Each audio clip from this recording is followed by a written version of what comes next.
Hello, my name is Mark Dietrich. I'm the president of the Alliance for American Rule of Law, which is an organization made up of lawyers and former judges and others who've worked to promote the rule of law in other countries overseas, who are now concerned about the state of the rule of law in the United States. And we're working to promote and strengthen and speak out for the rule of law in the US based on our experiences working overseas.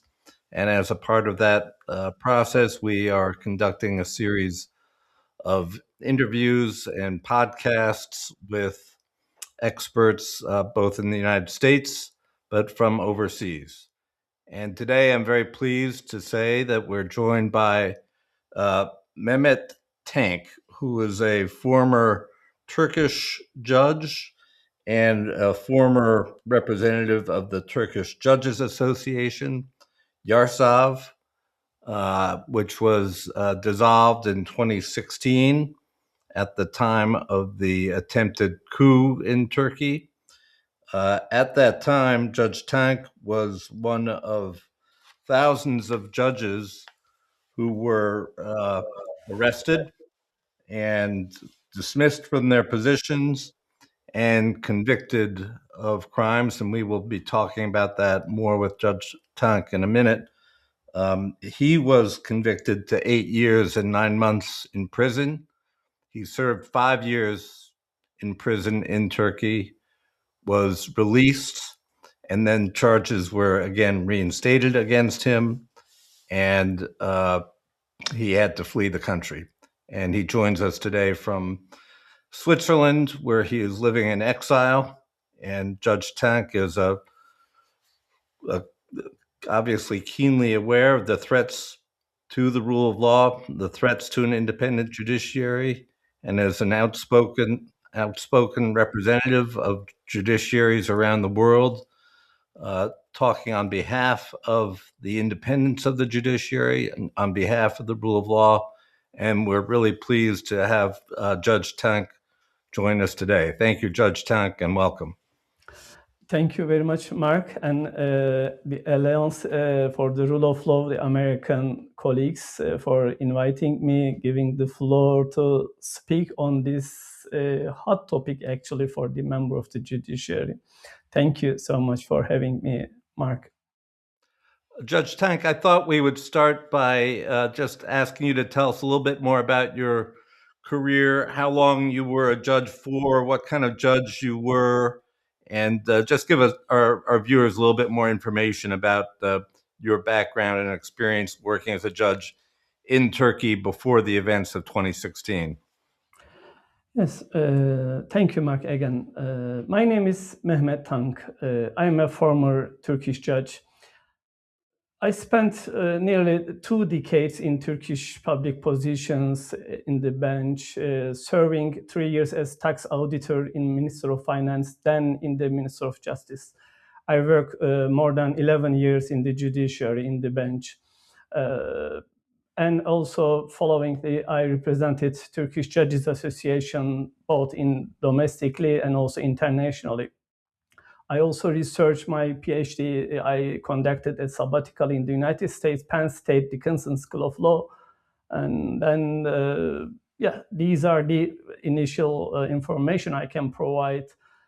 Actually, for the last 3 years, as you refer, I have been living in Switzerland with my wife and 3 children, 3 daughters. Mark, if I had to describe in one sentence, I am someone who paid a very high price for doing exactly what I believe a judge should do. I was, as you refer, I was arrested just 6 days after the coup d'etat, so-called coup d'etat attempted. I was sentenced to 100 months of imprisonment. I served 63 months in jail. When I was released, a second criminal proceeding was immediately initiated against me, and using the same evidence, verbatim, the same evidence actually. That was when we decided to flee the country, and with my family, we came to Switzerland. But I want to make this clear from the very beginning, Mark, sincerely. You also sense my motivation during our meeting in Warsaw, in the World Justice Forum. I do not come before you today as someone broken or disappointed or exiled even, but by the experience. I came as a witness today, a witness to what happened in Turkey and what happened globally in judiciary, and a witness to something that still moves me deeply, the extraordinary solidarity of judges around the world who refused to stay silent, who stood with us, who proved that justice has no borders, and a voice that carries a message of hope and of course a warning for everyone who cares about the rule of law and judicial independence, including there in the United States. Thank you, Judge Tank. And thank you for the sacrifices that you have made and for the solidarity that you express with judges and lawyers and rule of law practitioners around the globe. When you were arrested in 2016, what were the charges? What were you charged with?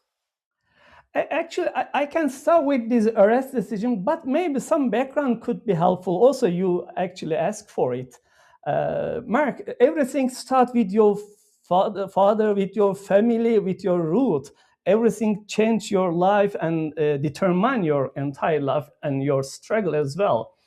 Maybe it should be underlined here that my father actually was a quilt maker. He was an artisan. He spent his youth in Istanbul Sultanahmet Square, the heart of the historical city, where the empires met over there. He learned his craft there, but he absorbed something far more important, a deep respect for every culture, every tradition, every human being who walked through his doors. Armenian, Greeks, Kurdish, Turkish, Christian, Jewish, he treated them all the same. He never preached tolerance.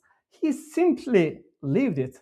And that is what he actually raised, how he raised us and his children. Uh, Erdogan also grew up in Istanbul, Kasımpaşa. Same city, but different stories, different teachers, and different masters, and he became a very different man. Stories you grow up with shape everything. The question is never just where you are from, it is whose story you carry. And I became a judge because I believe justice is the most major creation of human civilization. Nothing else comes close to this. And I believe what we are living through right now, this global crisis of democratic institutions, is not a collapse. It is a shedding of skin in my eyes, in my judgment. A civilization growing out of an old shell, painfully into something higher. But that growth, of course, does not happen by itself. It demands, Mark, something from the wise people of every nation. It demands that they raise the standards, that they globalize the values, that they refuse to let the noise of the moment drown out the work of generations, thousands of years of generation. All the pain we see today comes from that unfinished task and continuing task. As I moved through my career, I became more and more aware that the judiciary was under pressure. The AKP government, the Erdogan government, was slowly and systematically working to bring the courts under political control.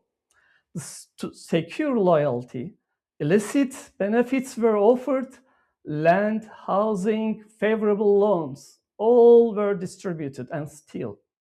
Most people accepted, perhaps without understanding what they were trading away.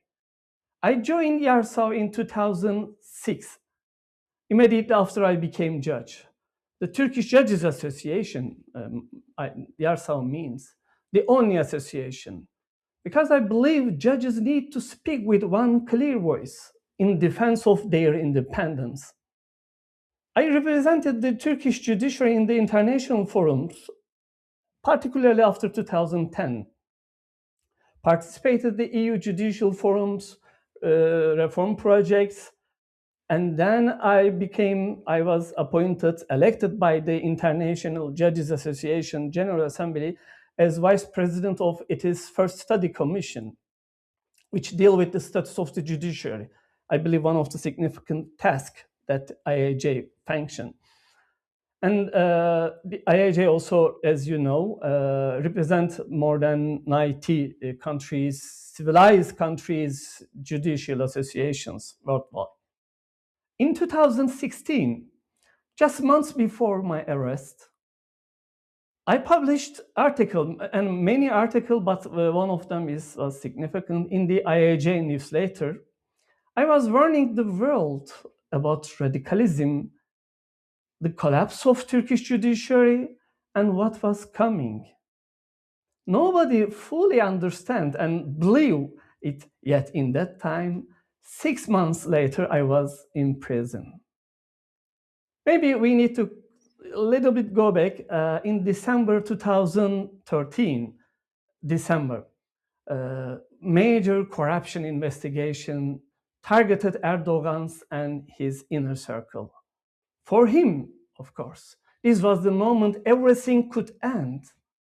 So he made a decision to capture every institution which was founded by Mustafa Kemal Atatürk in modern Turkish Republic, thanks to the old modernization project supported by European Western Alliance of Turkish nation. Yes, all these institutions that could threaten him, the judiciary, the police, the media, by working with every actor who could be both pressured or frightened into cooperation, opposition also included. He did it step by step, quietly at first, then openly and manifestly, without shame. By 2013, a pro-government coalition called in the judiciary the Platform for Unity in the Judiciary had won the 2014 Supreme Court election for the we call it High Council of Judges and Prosecutors. From that moment, this group became the enforcement arm of simple doctrine: submit or be destroyed. Any student of 20th century authoritarian history will recognize it immediately. It is the logic of the Gestapo, Himmler's Gestapo, now wearing robes instead of uniforms 100 years ago. I often say the judiciary in Turkey was not only a victim of these authoritarian takeover or tactics. It was and still is, it is most significant tool. It is architect. The robes gave the regime its legitimacy, particularly after this corruption investigation. Without compliant judges, there is no dictatorship in the world. There is only a bully. It is the judges who turn a bully into a system. Yeah, this is how things develop before our arrestment. Yeah, and here is something most people do not know. You ask for how you were arrested. On the night of 16 July, I believe you remember what happened, how all the participants of the distinguished speaker in World Justice Forum 2025 refer to the 2016, all the institutional collapse in the world globally begin. All the rule of law index started to decline in that time. There is particular things lie behind these incidents. Yes. It began in July 2016. while the coup planes were still in the air in Ankara and Istanbul as well, while soldiers were still on the bridges, the Supreme Judicial Council convened an emergency session in around 11 p.m., according to the minutes.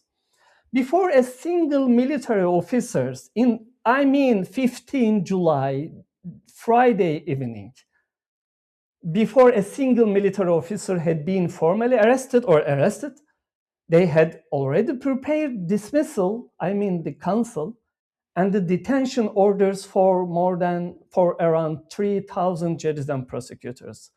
The lists were already ready.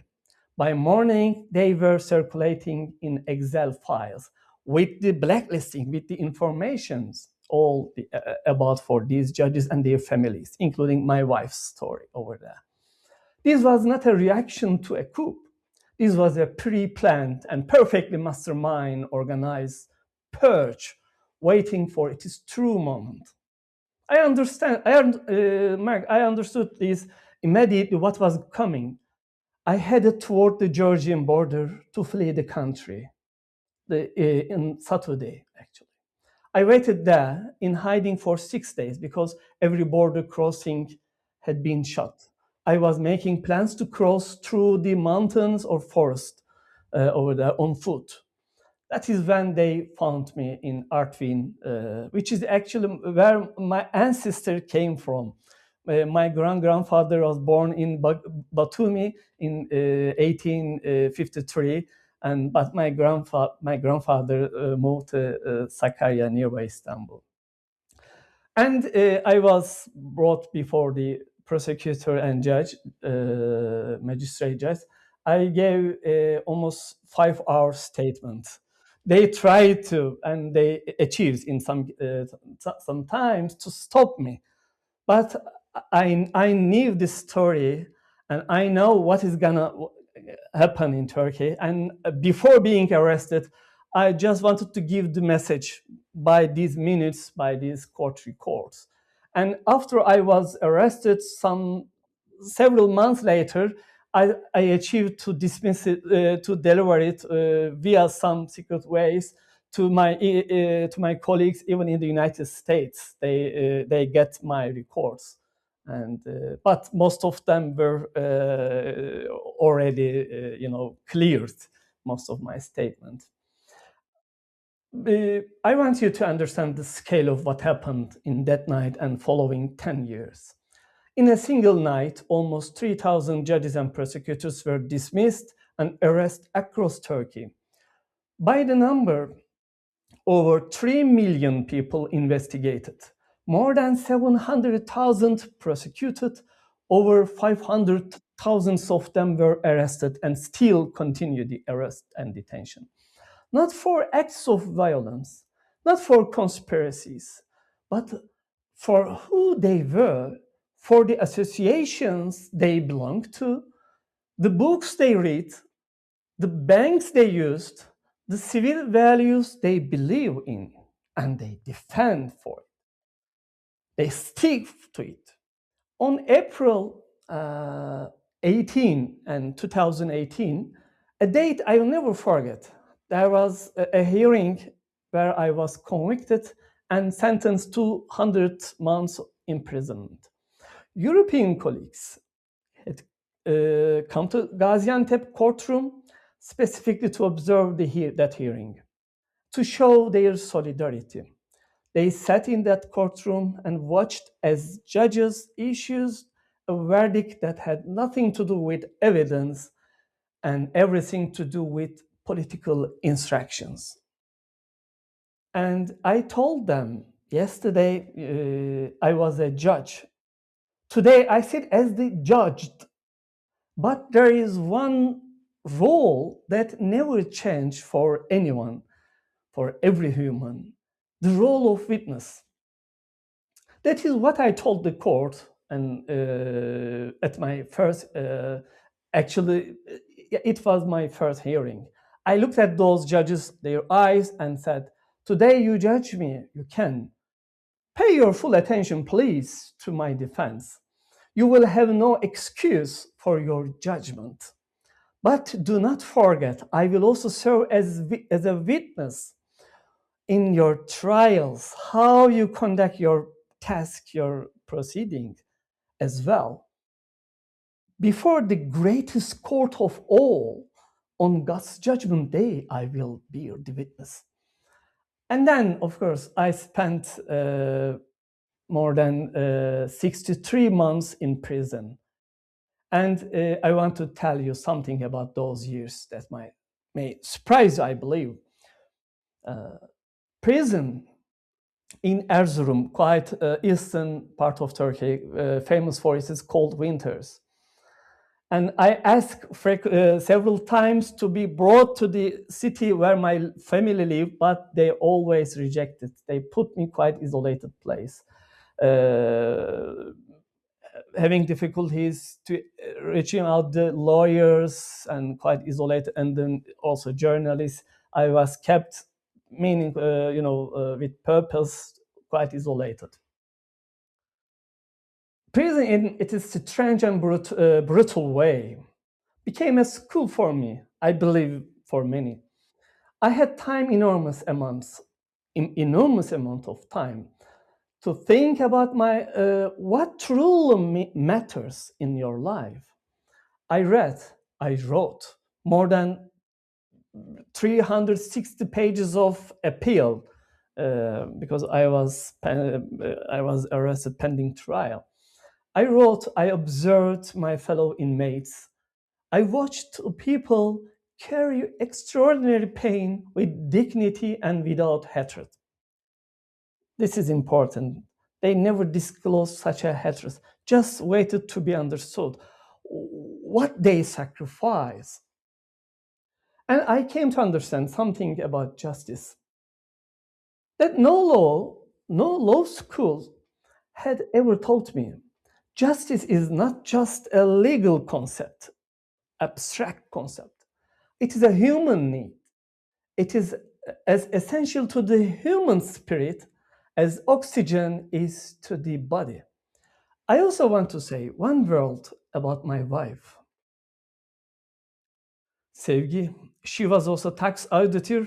She was also immediately dismissed in 18th of July 2016, 3 days later.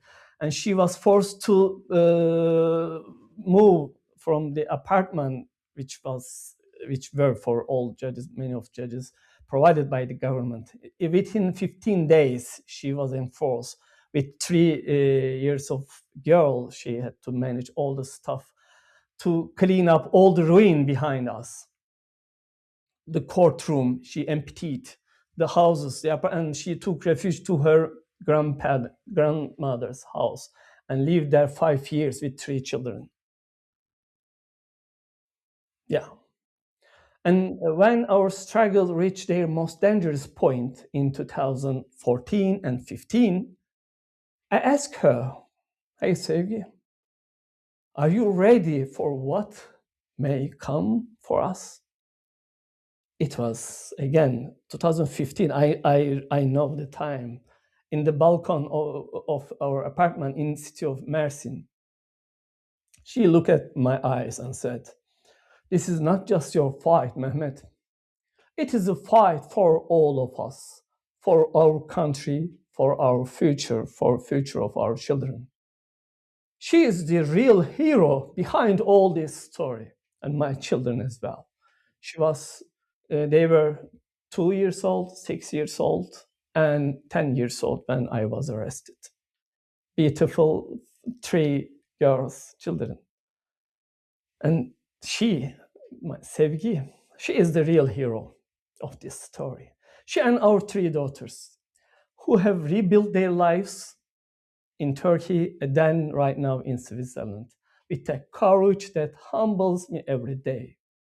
And I also want to refer what kind of support I receive and how I became such powerful heart, and such dedicated individual right now to give such a message of hope for our future, instead of narrating the complain or bad situation. No, this is our lack. I always approach this situation like that.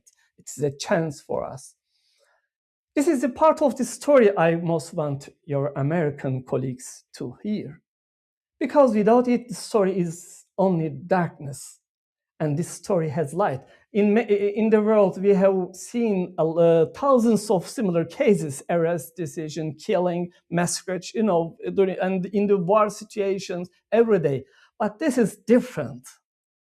We are talking about someone having higher superior position, having highly respected education, background, highly regarded careers, but they sacrifice them for some higher purpose, and which is appreciated by their peers, by their colleagues globally.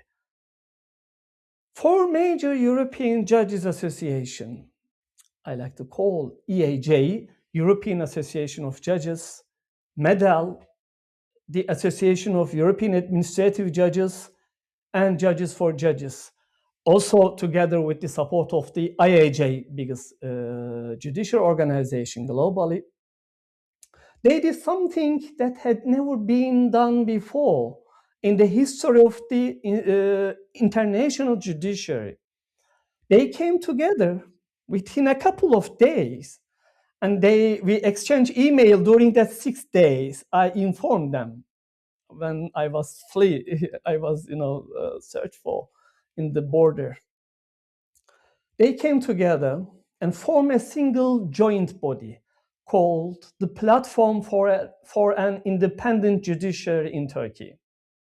They began writing to the Secretary General of the Council of Europe, to European Parliament members, to the EU commissioners, saying clearly what is happening in Turkey is not a counterterrorism, it is a judicial coup indeed.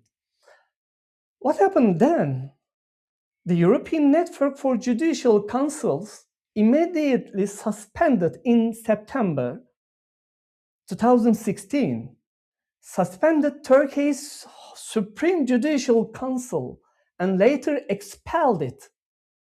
The first time in its history that such a step had been taken by officially.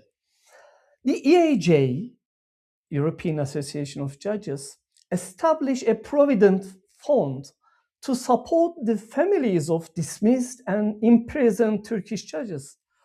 Judges and prosecutors from across Europe donated hundreds of thousands of euros.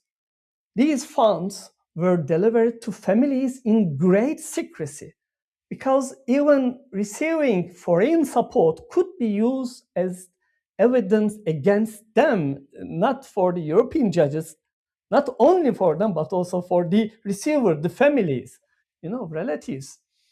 But I want to pause here right now and bow my head before one person. He knows how he defends, how he organized all the things, how he sacrificed himself, how he dedicated himself still. Thomas Stadelman, Justice of the Swiss Supreme Court, in that time as well, he was the justice. I worked with Thomas for almost 6 years before my arrest. Every report, he was representative of Working Commission of the IAJ, responsible for the new countries. We were candidate for being member of IAJ in 2010. He was in that task. He was in charge of this Working Commission. Since 2010, how they started take the judiciary under the control by means of Supreme Judicial Council. And then we immediately react as Judges Association. As representative of Yarsal, I initiated most of these international affairs. Every report I sent him, every document, every claim, he checked with Swiss precision. He never accepted a single fact without evidence. I always consider him as my master in many respects. And when he saw that everything we reported was true, documented, and verifiable, he opened then every door he had, including today, including 3 years ago, he opened the doors of Switzerland for someone with 3 daughters and a wife, had nothing to do to demonstrate, to obtain visa, Swiss visa to come to here. I want to say something important. This is important, how we should initiate our struggle for the independence of judicial. As someone, as judges, as member of judicial associations, we need to respect our job in first instance, by reporting even our cases, even when we suffer from this injustice. The extraordinary global support we received before and after 2016 was not charity, Mark. It was the credibility we built up, because not a single report we shared, not a single statement we made contained one fact that could not be proven in that time, and still the conscience of the world's judiciary responded to us because we had earned their trust, line by line, document by document.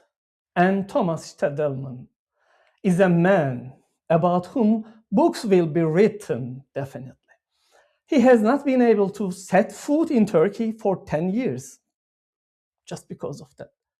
That alone tells you everything about the price of standing with us and about the kind of person he is. And he has also accomplices. More than hundreds of European judges right now cannot enter Turkey as well, because their names on the list, I saw on the list official documents. Years before 2016, I was sending detailed reports to Thomas, Mr. Stadelman, and other colleagues, documenting every step. The reached Judicial Council election of 2014, the mass reassignments, I was also in there, and the blacklists. We were ringing the alarm bell loudly.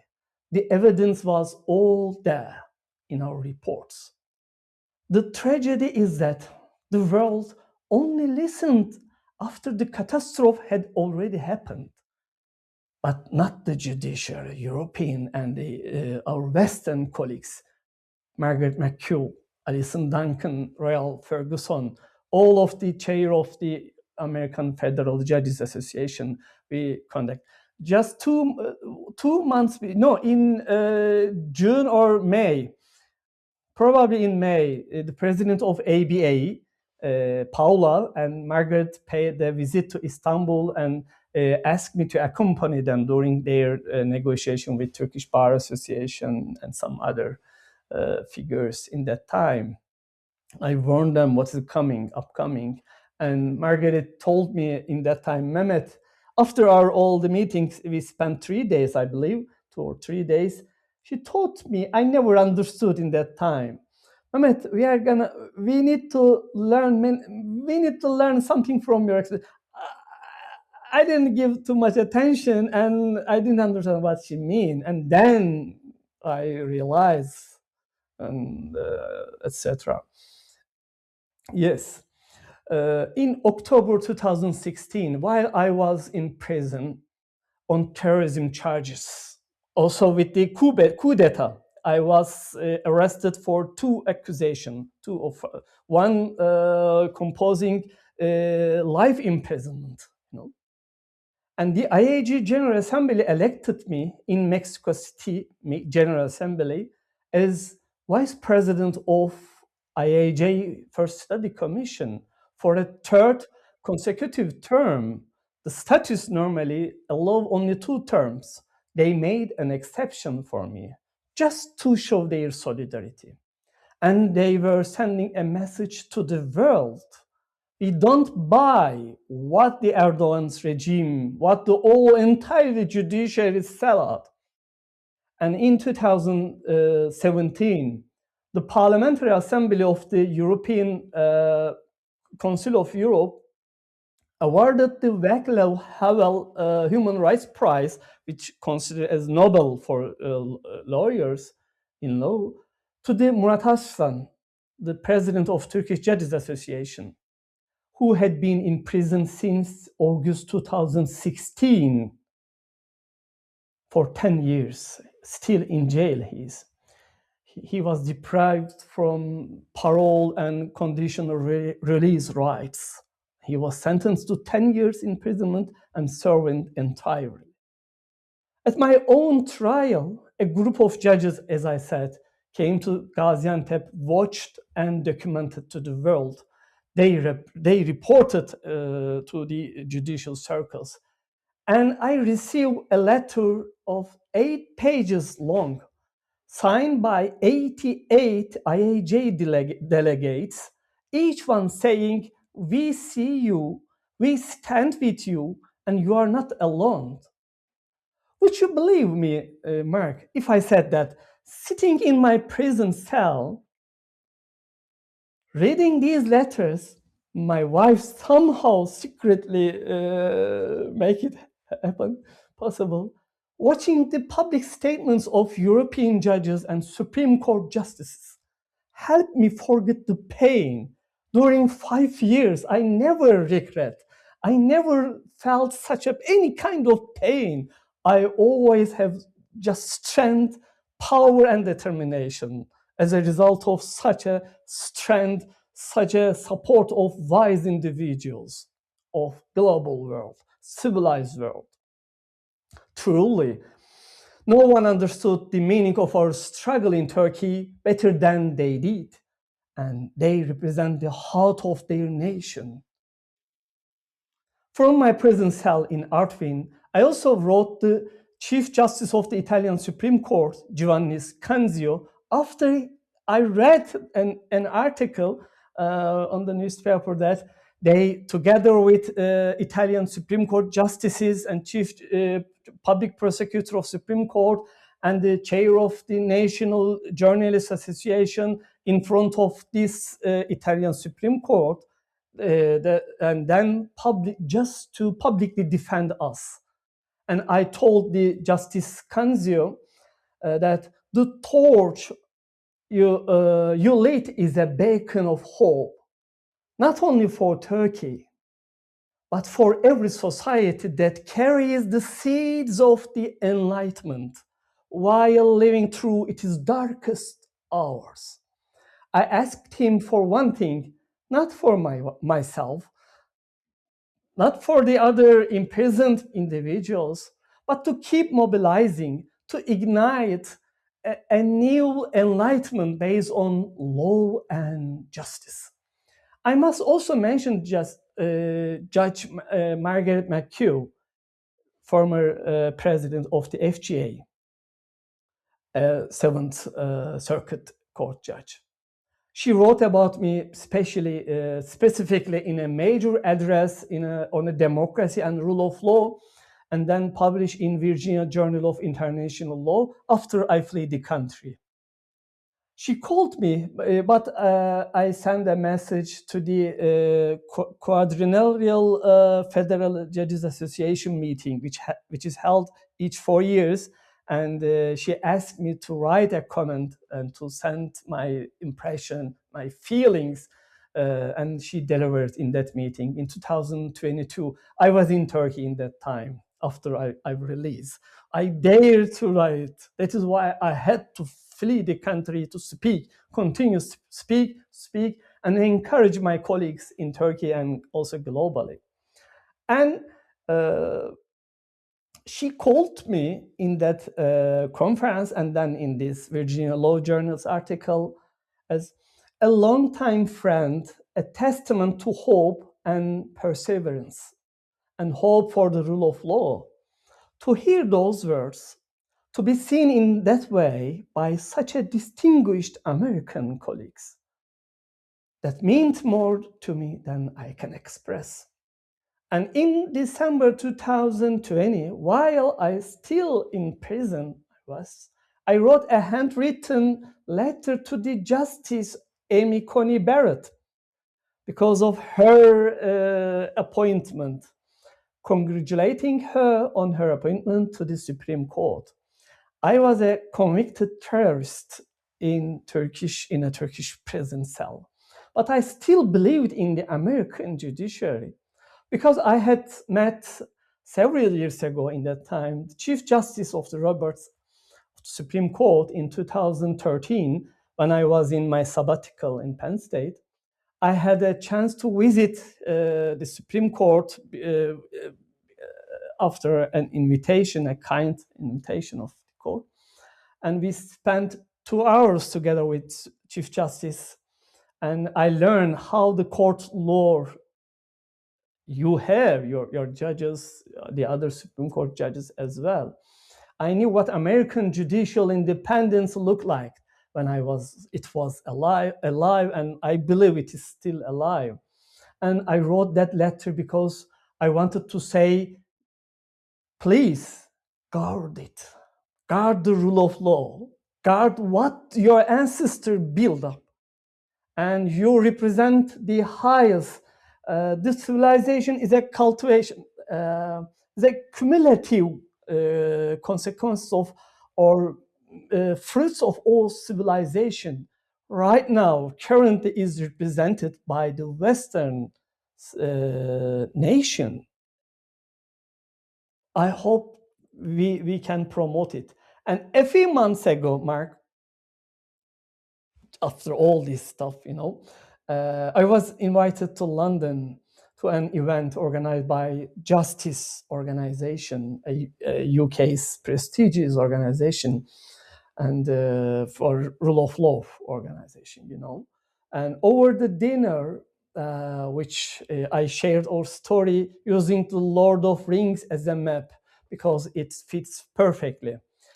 Actually, I was invited to a conversation between the Supreme Court Justice Lord Sumption and with the former Minister of Justice, Chancellor Robert Buckland, I believe, as far as I remember their names. And then after this conversation, we had a private meeting with them, 6-7 highly respected colleagues from the United Kingdom, including Suet Fern Lee from the World Justice Project's board member. And there is, in my conversation with them, I narrated the story as I did in World Justice Forum. There is a Frodo and his barefoot friends carrying an impossible mission.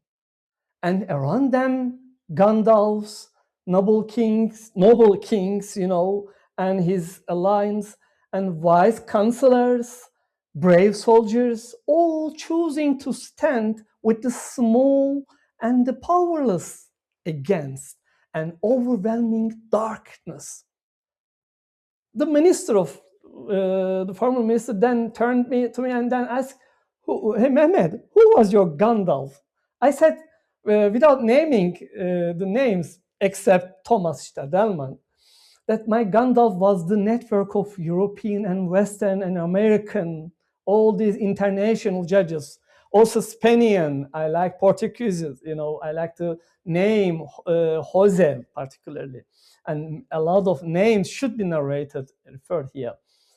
And Edith Zeller, Sabina Matejska, right, currently the president of EAJ, who believed in us when our own country had declared us enemies, including the bar associations, oppositions, and other judges, 15,000 judges. Among them, almost 5,000 of them were and have been still, condemned, called, labeled as terrorists. While they blacklisting, initiating this terrible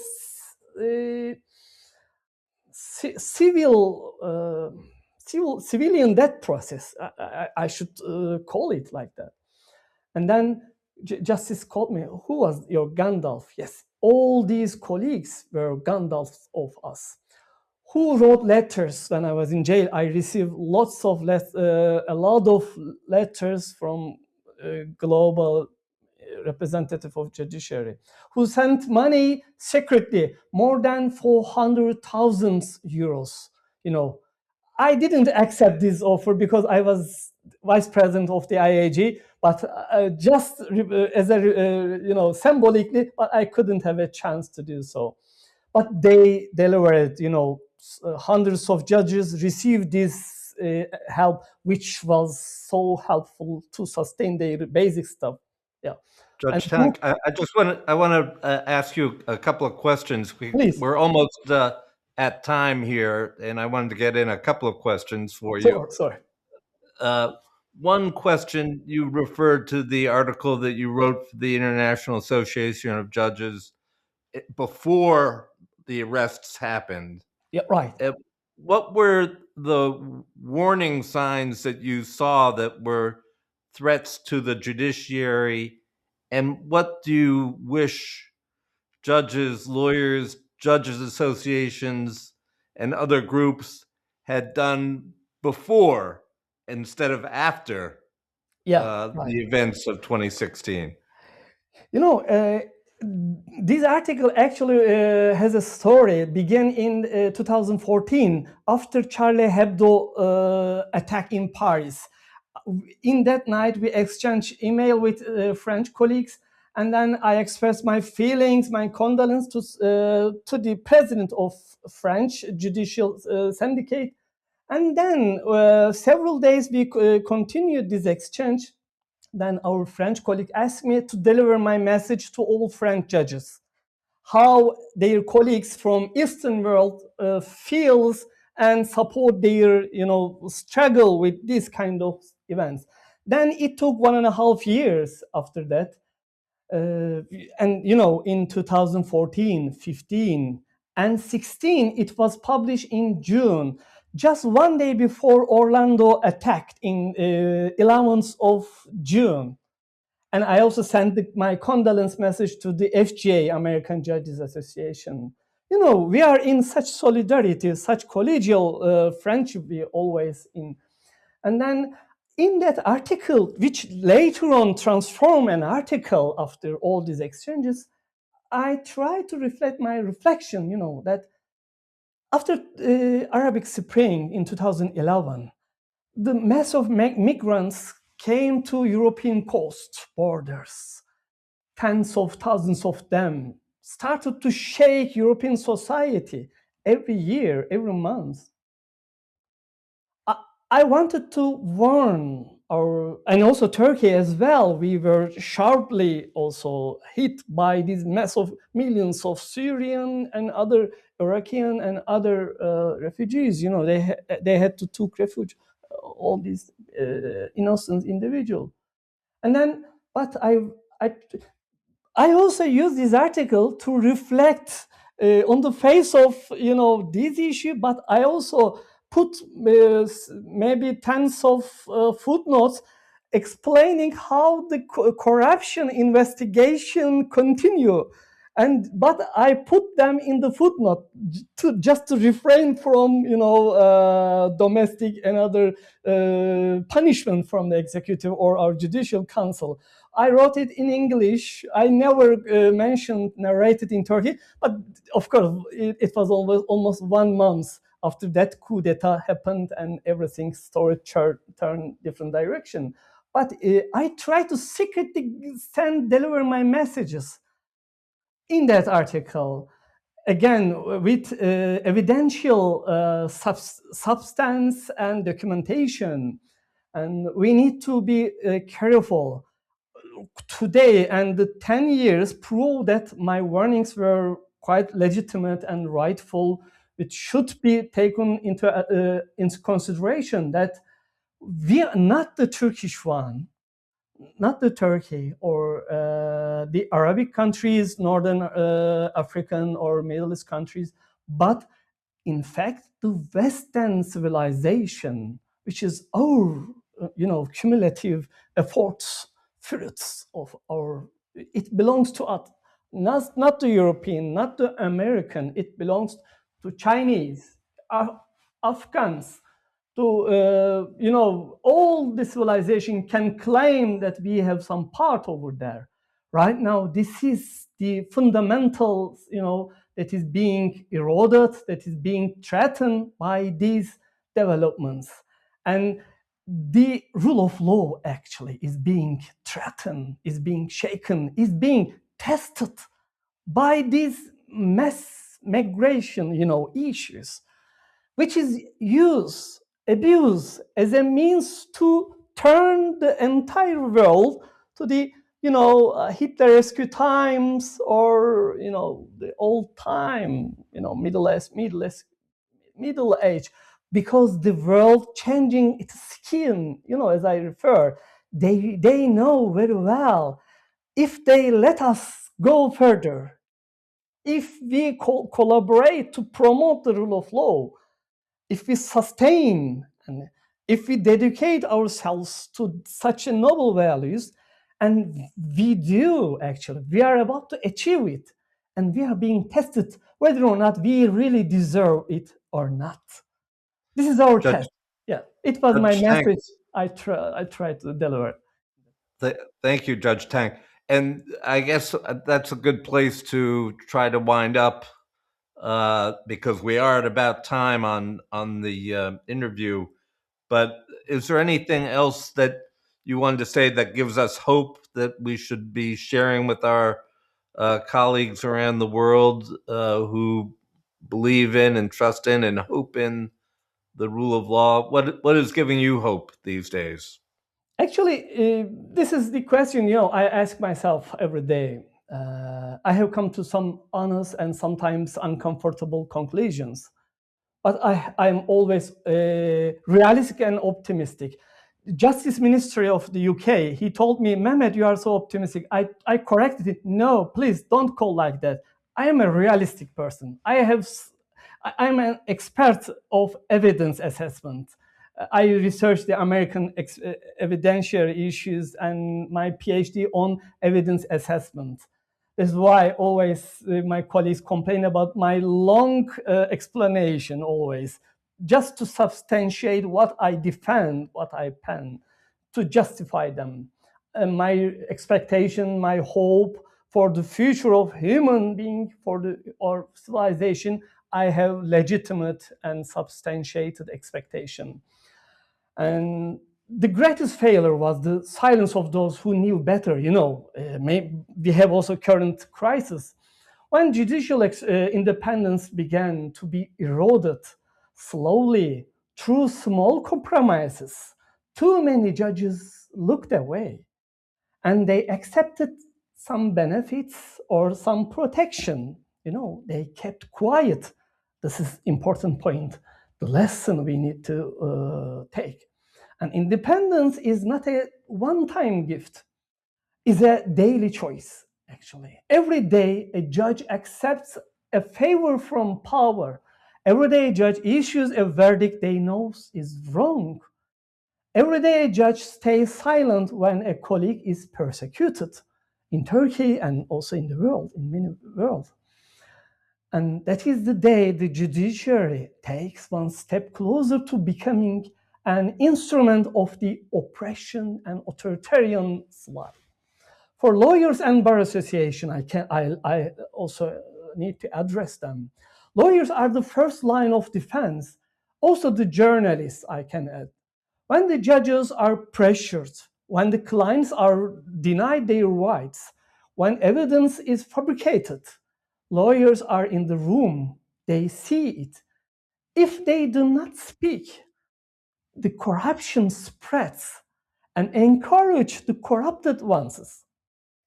In Turkey, most bar associations turn a blind eye, unfortunately. Many applauded, even the opposition parties. And now they are living with the consequences.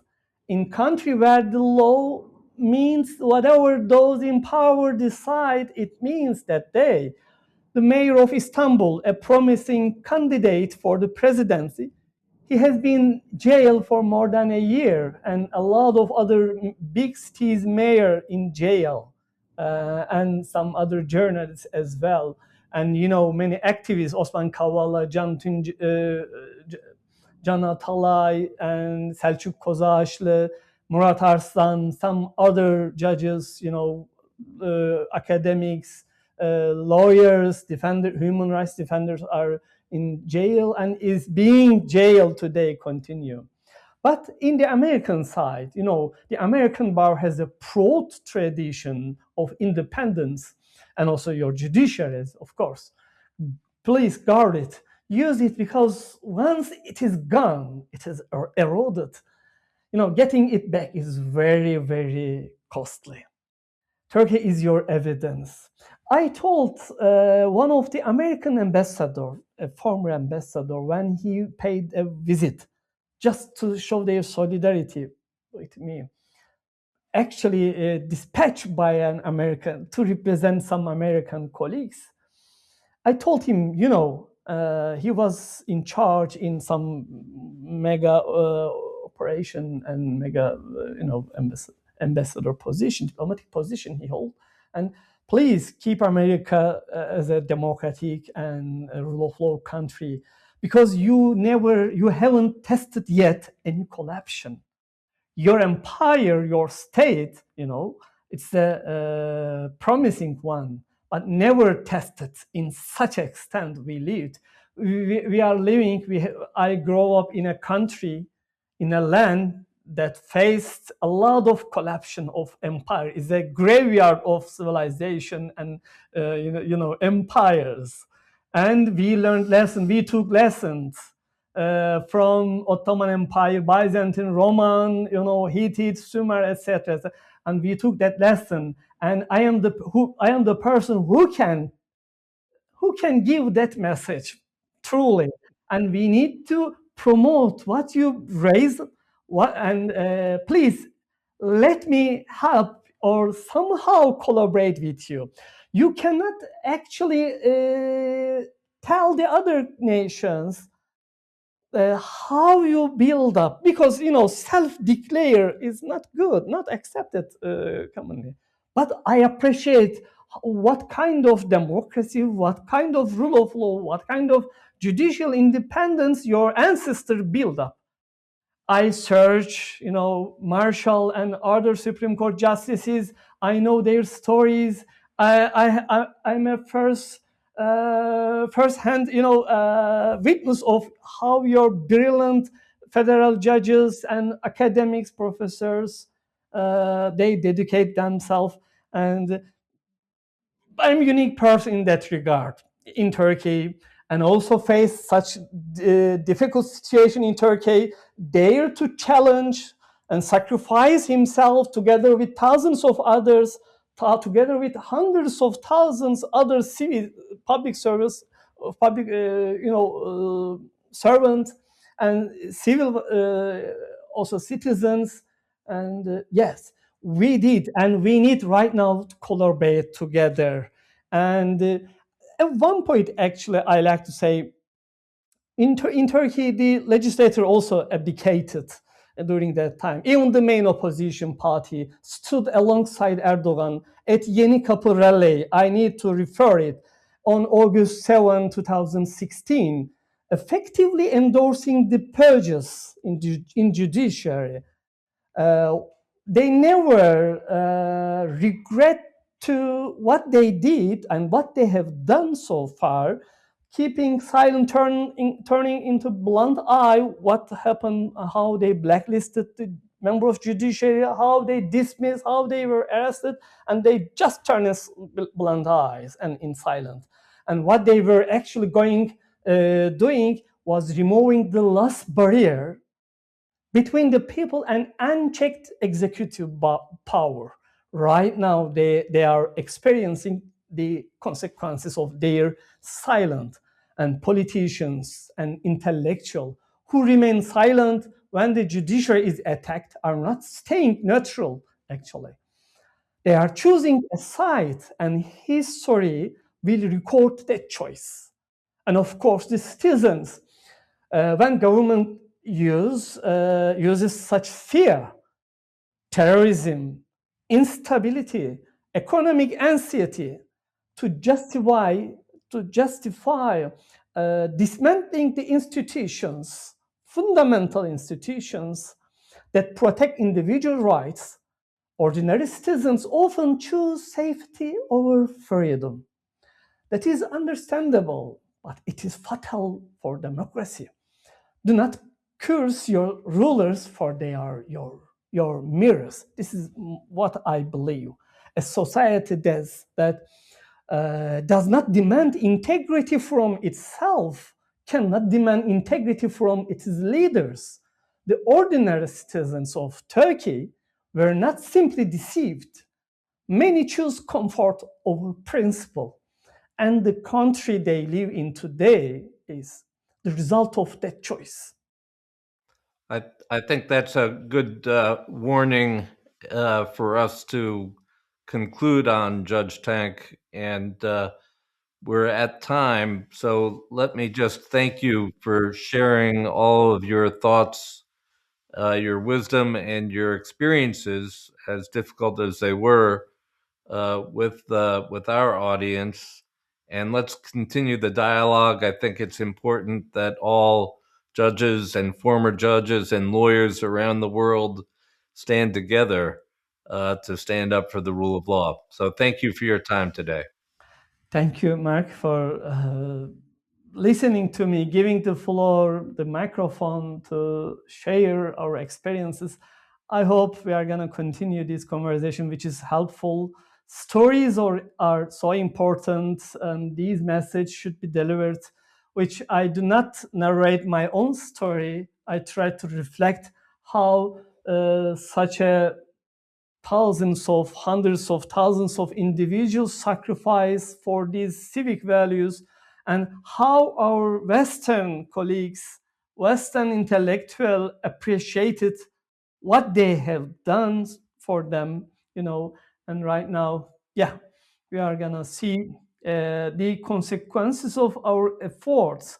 Today, maybe it seems a little bit winter days, stormy, but when the spring is come, and then we are gonna see how beautiful things, grow up with these seeds.